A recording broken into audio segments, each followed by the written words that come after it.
Do you take me for a fool? She had asked, her voice trembling not with fear but with rage. While I raise our children alone, you spend our money on that woman? F, cornered by truth, resorted to attack. What do you know about my business needs? I have a certain image to maintain now. You wouldn't understand, you've always been small-minded. The words cut through Ejiro like a knife. Small-minded, she who had sacrificed her most precious possession for his dream. The argument escalated, and in a fit of anger, F stormed out of the house, never to return. In the city of Wari, there lived a man named F. He was a young, ambitious craftsman known for his exceptional skills and warm-hearted nature. His talent brought him wealth at an early age, and he was loved by all who knew him. Despite his success, F remained humble, always remembering the struggles of his past. Long before F became a successful man, life was far from easy. He had always been a dreamer, but dreams alone didn't put food on the table. He had talent, his hands could craft anything from wood, metal, or fabric. But talent without opportunity was like a seed planted in dry soil. As a young boy, F learned craftsmanship from his father, who was a skilled carpenter. His father would spend hours teaching him the intricacies of woodwork, the patience required to sand each piece to perfection, and the vision needed to see beauty in raw materials. However, tragedy struck when F was just 15. His father fell ill with pneumonia during the harsh harmattan season. Without money for proper medical care, his condition deteriorated rapidly. On his deathbed, F's father held his son's hand and whispered, "Your hands are blessed, my son. They will create wonders that will change your destiny." These words became F's guiding light through the darkest times. After his father's passing, F struggled to support his mother and younger siblings. He took odd jobs around the city, repairing broken furniture, crafting small trinkets to sell at the local market, and occasionally helping construction workers. Each night, he would return home with calloused hands and aching muscles, but he never complained. The memory of his father's words kept him going. Ejiro had known F since they were children, and she had always believed in him. She saw something in him that even he sometimes failed to see. She loved his passion, his determination, and his hunger for success. Even when others laughed at him, calling him a man who chased illusions, Ejiro stood by his side. Their love story began on a rainy afternoon at the marketplace. Ejiro was helping her mother sell yams when she noticed F struggling to protect his wooden crafts from the sudden downpour. Without hesitation, she offered him space under their tarpaulin. As they huddled together, watching the rain transform the dusty marketplace into a muddy terrain, something shifted between them. "Your carvings are beautiful," Ejiro had said, running her fingers over a wooden bird that seemed almost ready to take flight. "The way you capture movement in something so still, it's like magic." F had smiled, his eyes lighting up with passion as he explained his process.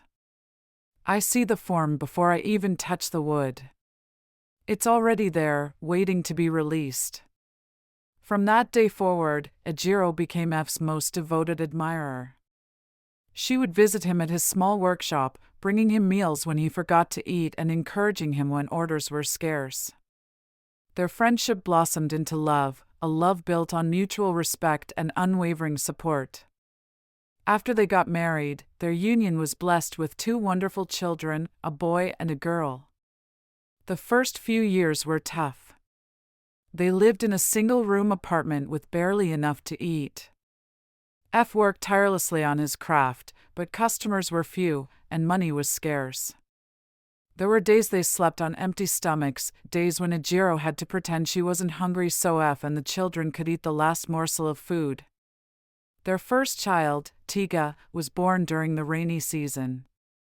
The leaky roof of their small room meant Ejiro had to constantly move their sleeping mat to avoid the puddles forming on the floor. When Tiga developed a fever at 3 months old, they couldn't afford proper medication. Ejiro stayed up for 3 nights straight, applying cold compresses to the baby's forehead and praying fervently for healing.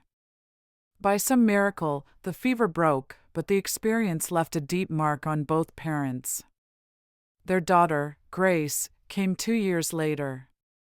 By then, things had improved slightly. F had secured a small spot at the artisans section of the market. However, competition was fierce, and some days he returned home without having sold a single item. But Ejiro never complained. Instead, she worked multiple jobs, selling in the market during the day and washing clothes for wealthy families at night. She would return home exhausted, her hands blistered and aching, but still managed to encourage F. "Your time will come," she would whisper to him, holding his hands. "Don't give up." Their children grew up understanding sacrifice. Tiga, at 5 years old, would help his mother sort beans in the evening. Grace, though just 3, knew not to cry for treats when her parents explained they couldn't afford them. Instead of toys, they played with wooden figurines carved by their father, miniature animals, people, and imaginary creatures that sparked their imagination. During this period, F faced numerous rejections. He approached several business owners in Warri, showcasing his crafts and requesting opportunities for larger commissions. Most dismissed him, preferring to import mass-produced items rather than invest in local craftsmanship. Each rejection stung, but F refused to abandon his dream. One day, an opportunity came knocking. A big investor in Warri noticed F's craftsmanship and was willing to invest in him. But there was a problem. F needed a substantial amount of money to buy materials and set up a proper workshop before the investor could sign the deal. It was a once-in-a-lifetime chance, but where would they get the money? The investor, Chief Ike, had discovered F's work at a wedding ceremony where one of F's intricately carved wooden centerpieces was displayed. Impressed by the craftsmanship, the chief had asked around until he found F's small stall at the market. Their meeting had been brief but promising. "Your hands have been blessed by the gods," Chief Ike had said, examining a carved elephant. "With proper resources and exposure, your work could be known across Nigeria and beyond." The chief's proposal was clear. He would provide financial backing for F's business, help him secure contracts with hotels and corporations, and even export his crafts to international markets. However, he needed to see commitment and professional capacity from F first. This meant setting up a proper workshop, purchasing quality tools and materials, and hiring at least 2 apprentices. The sum needed was too much that F could not afford, an amount he would normally take 3 years to save. The deadline was just 2 weeks away. Ejiro knew they had no savings, no wealthy relatives, and no one willing to lend them money. But she couldn't let F's dream slip away. Desperate, she made a heartbreaking decision. She sold the only valuable thing she had, her late mother's gold jewelry. It was the only inheritance her mother had left her before passing away. The jewelry was precious to Ejiro, not just in value but in sentiment. It reminded her of her mother's love, her upbringing, and the struggles they had overcome together. The jewelry had been passed down through 4 generations of women in Ejiro's family. Her great-grandmother had received it as a wedding gift, and each woman had added a piece to the collection before passing it on. Ejiro's mother had given it to her on her deathbed, saying, "This gold carries the strength and wisdom of the women before you. It will protect you when times are hard." When she held the gold in her hands for the last time, tears streamed down her face. She knew she would never get it back, but she also knew that F's success was more important than anything. Without telling F, she took the jewelry to a pawn shop and exchanged it for cash. With that money, she bought all the materials he needed and gave him enough to rent a small workshop. When she handed him the money, F was shocked. "Ejiro, where did you get this?" She forced a smile and lied, "I saved it up." F had no idea what she had done, and she never told him. She simply watched as his business began to grow. With the investors' support, F's business flourished. His name spread across Wari as one of the finest craftsmen in town. Money started flowing in, and they moved to a better house. They no longer had to struggle for food or worry about rent. Chief Ike kept his word, introducing F to his vast network of influential friends and business associates. Soon, F received orders from government officials, oil company executives, and even foreign diplomats who wanted authentic Nigerian art. His workshop expanded, and he hired 5 apprentices to help meet the growing demand. F's specialty, transforming discarded materials into beautiful art pieces, garnered attention from environmental activists and international organizations promoting sustainable practices. A documentary filmmaker from Lagos featured his work in a short film titled Beauty from Waste, which won awards at several African film festivals. As his reputation grew, so did his confidence. The shy, humble craftsman began to see himself as an artist whose work deserved recognition and premium prices. He opened a gallery in the heart of Wari, where the elite would gather for exhibitions of his latest creations. But as success came, so did change. F became busier, always working, always meeting new people. He started dressing differently, talking differently, and spending more time away from home. He traded his simple clothes for designer outfits, claiming it was necessary to match his new clientele's expectations. His once soft-spoken manner was replaced by loud, boisterous laughter at social events. He purchased a new car, a flashy SUV that stood out on the streets of Wari, and began frequenting exclusive clubs where the wealthy gathered. Ejiro noticed the changes but held on to hope. "It's just stress," she told herself. "He's working hard for us." She never imagined that the very dream she sacrificed everything for would be the same thing that took F away from her. One day, as F worked at his shop, a woman named Bimbo walked in. She was unlike anyone he had ever met, tall, fair-skinned, and stunningly beautiful. She had an air of confidence that made heads turn wherever she went. She claimed to be a businesswoman looking for handcrafted designs, and as F attended to her, he felt an unfamiliar attraction. Bimbo was not just beautiful, she was calculated. She had researched F thoroughly before their first meeting. She knew about his humble beginnings, his recent success, and most importantly, his growing ego. She had watched him at social events, noting how he now craved admiration and validation from the elite circles he had recently entered. During their first meeting, she flattered him excessively, calling him maestro and comparing his work to international artists she claimed to have encountered during her business travels. She touched his arm lightly as she spoke, leaned in closely to examine his crafts, and laughed melodiously at his attempts at humor. What started as a professional relationship quickly turned into something more. Bimbo, with her enchanting words and seductive ways, found her way into F's heart and mind. She flattered him, whispered dreams of a more exciting life, and made him believe that he deserved more than what he had.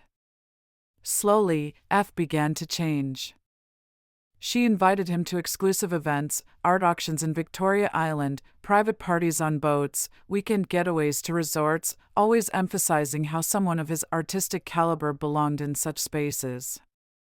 Each invitation pulled him further away from his family and deeper into her web. Ejiro noticed the change almost immediately. The once loving husband who hurried home after work now came back late, reeking of foreign perfume. The man who once spent his evenings playing with his children now preferred to sit outside, lost in thought. He was no longer the F she knew. Tika, now 8, would wait by the window each evening, hoping to catch a glimpse of his father's car turning into their compound. More often than not, he would fall asleep waiting. Grace, at 6, stopped asking when her father would read her bedtime stories. Instead, she turned to her brother for comfort, their shared loneliness creating a bond stronger than their young hearts should have had to bear. Ejiro tried everything to rekindle their relationship. She prepared F's favorite meals, dressed in clothes she knew he liked, and even suggested they take a trip together to reconnect. But F always had excuses: a client meeting, a gallery event, an important networking opportunity. The truth, which he couldn't admit even to himself, was that Bimbo's company had become his priority. F's aunt, Imabong, a wise old woman who had always guided him, noticed the shift in his behavior. One evening, she visited him and warned, "F, my son, be careful of this new woman. She is not what she seems. Women like that bring destruction." Aunt Imabong had seen Bimbo's type before. In her youth, she had watched her own brother fall prey to a similar woman, beautiful, charming, and ultimately destructive. She recognized the signs: the sudden disinterest in family, the obsession with impressing others, the blind justification of clearly harmful choices. But F, blinded by infatuation, dismissed her warnings. "Auntie, you worry too much. Bimbo loves me, and she understands me in a way no one else does." Imabong shook her head. "You will remember my words when it is too late." As she left his workshop that day, she went home and knelt down and prayed to God. "Watch over my nephew. His eyes are closed to truth, but his heart must eventually see." One fateful night, an argument erupted between F and Ejiro. For the first time in their marriage, F raised his voice at his wife. The argument started when Ejiro found hotel receipts in F's pocket while doing laundry. When confronted, F claimed they were for business meetings, but Ejiro had already seen the champagne charges and the single-room booking. "Do you take me for a fool?" she had asked, her voice trembling not with fear but with rage.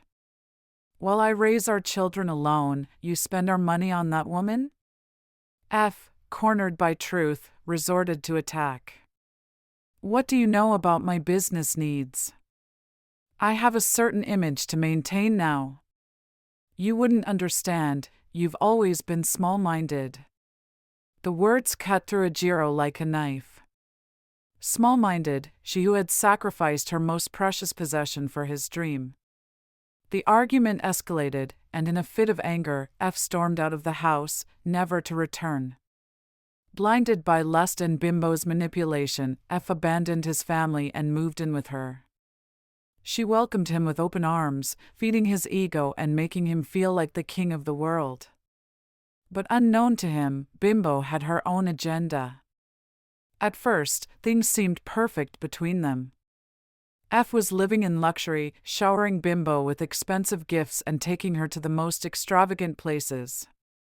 She introduced him to high-class social circles, making him feel like he had finally reached a new level in life.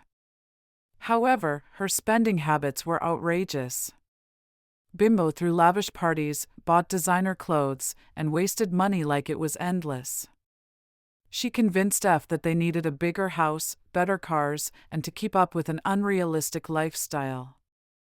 Though F noticed the rapid depletion of his wealth, he was too mesmerized by Bimbo to stop. Within 6 months of moving in with Bimbo, F had purchased a mansion in the exclusive GRA, complete with a swimming pool and imported furniture. He bought her a luxury car for her birthday and threw a party that was featured in a local lifestyle magazine. His business began to suffer as he spent more time partying than creating or supervising his apprentices. Chief Ike, concerned about the decline in quality of F's work, tried to intervene. "My son, wealth can disappear as quickly as it comes," he warned during a private meeting. "Don't let temporary pleasures destroy what we've built." F, however, interpreted the chief's concern as jealousy. "You just can't stand seeing me enjoy my money," he retorted disrespectfully. This exchange marked the end of their partnership, with the chief withdrawing his support and connections. What F did not know was that he was not the first man Bimbo had lured into destruction. Before meeting F, Bimbo had a history of manipulating wealthy men. She had done the same to 2 other men in the past, both of whom had fallen deeply for her charm and lies.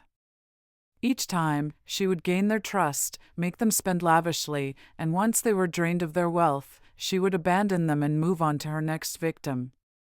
Her first victim had been a successful oil contractor who lost not only his fortune but also his reputation after Bimbo involved him in a fraudulent scheme. The second was a politician whose career and marriage crumbled under the weight of the scandal their affair created. Both men had tried to warn F when they learned of his involvement with Bimbo, but pride prevented him from listening. The wives of these men, heartbroken and furious, had cursed Bimbo for ruining their homes. "You will never know peace," one had cried. "For every man you deceive, your own suffering will multiply." Though Bimbo laughed off these curses at the time, she would soon come to realize that fate was watching. Meanwhile, Ejiro struggled to rebuild her life after F's abandonment. She returned to selling in the market, this time with more determination than ever. Her children needed education, food, and a stable home. She was now solely responsible for providing. Tika, understanding their situation despite his young age, began helping his mother after school. He would assist other market women with carrying their goods, earning small tips that he proudly contributed to their household. Grace developed a talent for creating beaded jewelry, which Ejiro sold alongside her other goods. Yet, surprisingly, there was peace in their new life. Without the tension of F's changing behavior and frequent absences, they developed a routine filled with small joys and shared responsibilities. Months passed, and F's fortune disappeared before his eyes. His workshop, neglected and mismanaged, lost customers to competitors. His apprentices, unpaid for weeks, left to start their own businesses. The gallery, once a symbol of his success, was sold to cover mounting debts. The final blow came when Bimbo convinced F to invest in a guaranteed high-return business venture. He liquidated his remaining assets, borrowing additional funds from loan sharks at exorbitant interest rates. The venture, of course, was fictional, another of Bimbo's elaborate schemes. One morning, he woke up to an empty house. Bimbo was gone. She had taken the last of his money and belongings, leaving him with nothing but regret. Even the house they lived in, he discovered, had never been fully paid for. The real estate company served him an eviction notice, giving him just 3 days to vacate the premises. Reality hit him like a thunderbolt. He had lost everything: his wealth, his dignity, and most importantly, his family. He wandered the streets of Wari as a broken man. The same people who once respected him now pitied him. He begged for food, took on menial jobs, and slept wherever night found him. The once proud F had been reduced to nothing. The loan sharks he had borrowed from sent thugs after him, resulting in a beating that left him hospitalized for weeks. With no money to pay the medical bills, he was eventually thrown out onto the streets, his wounds barely healed. During this dark period, F contemplated ending his life. One night, standing on the Niger Bridge, looking down at the dark waters below, he came closest to giving in to despair. As he prepared to jump, an old fisherman called out to him from a boat. "Young man, whatever troubles you face, the river is not the answer," the old man said. "I have seen the river take many souls, and their problems remain unsolved while their families gain new sorrows." Something about the old man's words penetrated F's despair. He stepped back from the edge, collapsing into tears that had been building for months. The fisherman took him to his humble home, fed him, and listened to his story without judgment. "Your hands still have their skill," the old man said after F finished his tale. "And your heart, though broken, can still love. Begin again, not from where you fell, but from where you first started, with humility and purpose." After months of suffering, F decided to go back home. He had no idea if Ejiro would accept him, but he had to try. With a heavy heart, he walked to the house he had once abandoned. As he knocked on the door, his hands trembled. Would she forgive him? Would his children even recognize him? Then the door opened slowly. There stood Ejiro, staring at the man who had broken her heart. F fell to his knees, sobbing. Ejiro, please, forgive me. For a moment, there was silence. Ejiro looked at the man before her, seeing not the arrogant husband who left, but a broken, humbled soul. Their children peeked from behind her, their innocent eyes filled with tears. Tika, now 10, stepped forward first. Papa, he whispered, his voice a mixture of disbelief and hope. Grace remained half hidden behind her mother, uncertain and afraid of this stranger who was once her father. You abandoned us, Ejiro finally said, her voice trembling. But we never abandoned you. The children still pray for their father every night. F broke down completely, realizing the depth of his mistakes. He begged for another chance, promising to rebuild not just his career but his relationship with his family. He spoke of lessons learned through pain and the wisdom gained through loss. After much thought, Ejiro whispered, "Come inside, F." The first few weeks were awkward and tense. F slept on a mat in the living room of their small apartment. The children were cautious around him, Grace especially maintaining her distance. Ejiro was polite but reserved, the warmth that once characterized their relationship notably absent. F started rebuilding his life from scratch. He returned to the marketplace, setting up a small table where he carved simple items, wooden spoons, small figurines, practical household items. His skill remained, and gradually, customers began to notice the quality of his work. In the evenings, he would help Tika with his homework, listening attentively as his son explained mathematical concepts.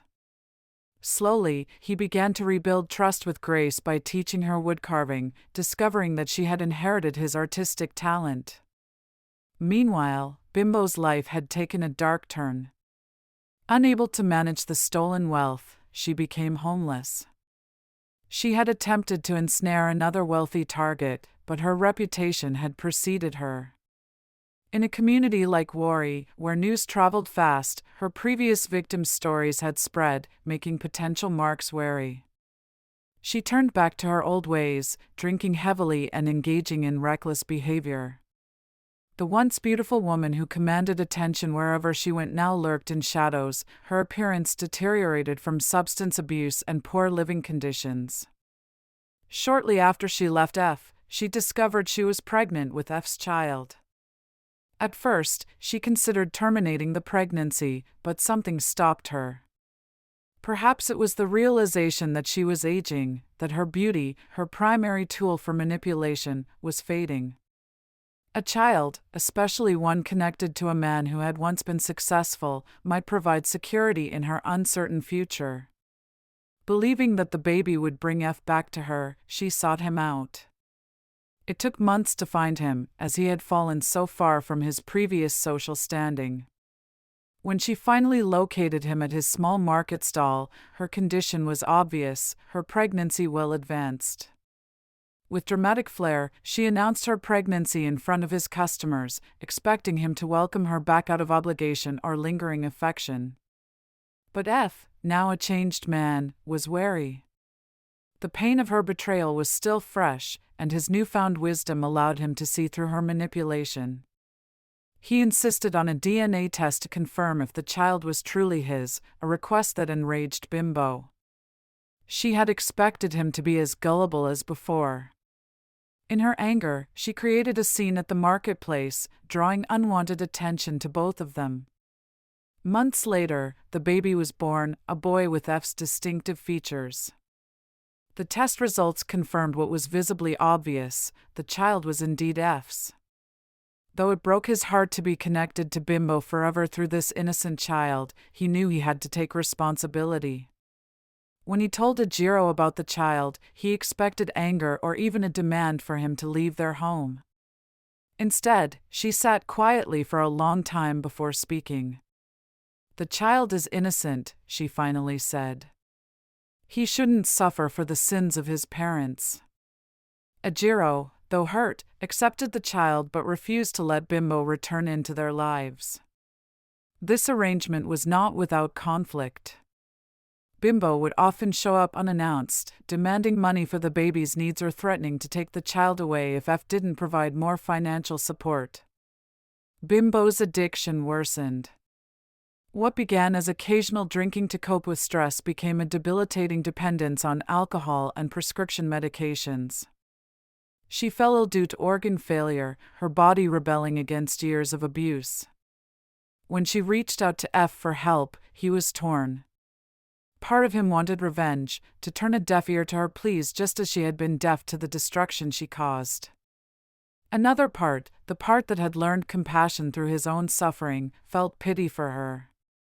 After consulting with Ejiro, who had become not just his wife but his moral compass, F decided to help Bimbo get medical treatment.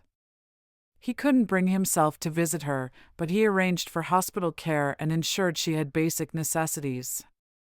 Despite these efforts, Bimbo's condition continued to deteriorate. Months later, she succumbed to her illness and passed away, leaving the child, now a toddler whose name was Max. F took the child in, and Ejiro, in her kindness, raised him as her own. Initially, there was tension between Max and the older children.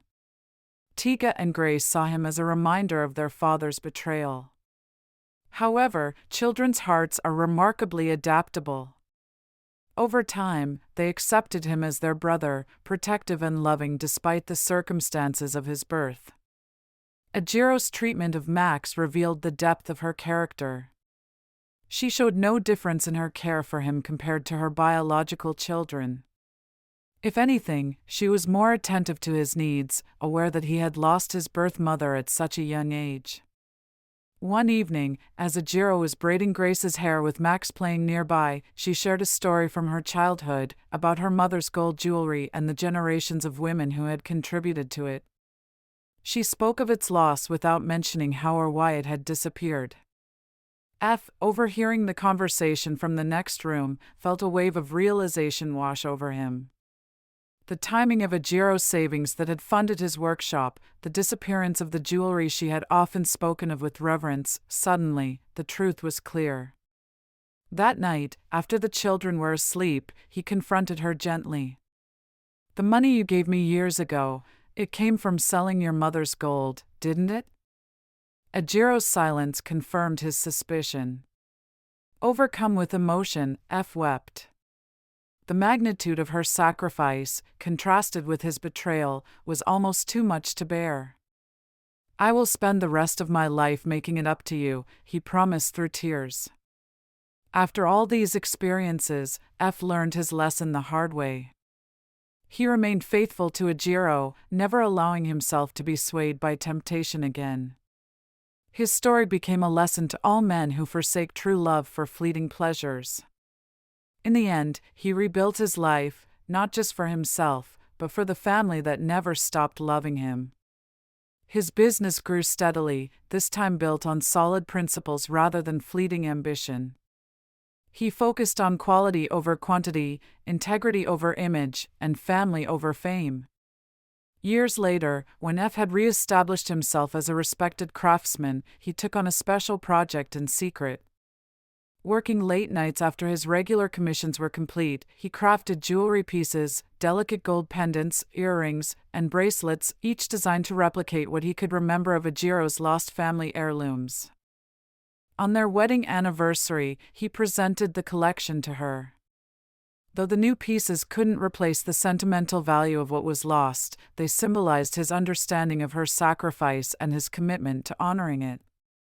Ejiro wept as she held the gold pieces, each one representing a chapter in their story, the struggles, the betrayal, the forgiveness, and the rebuilding.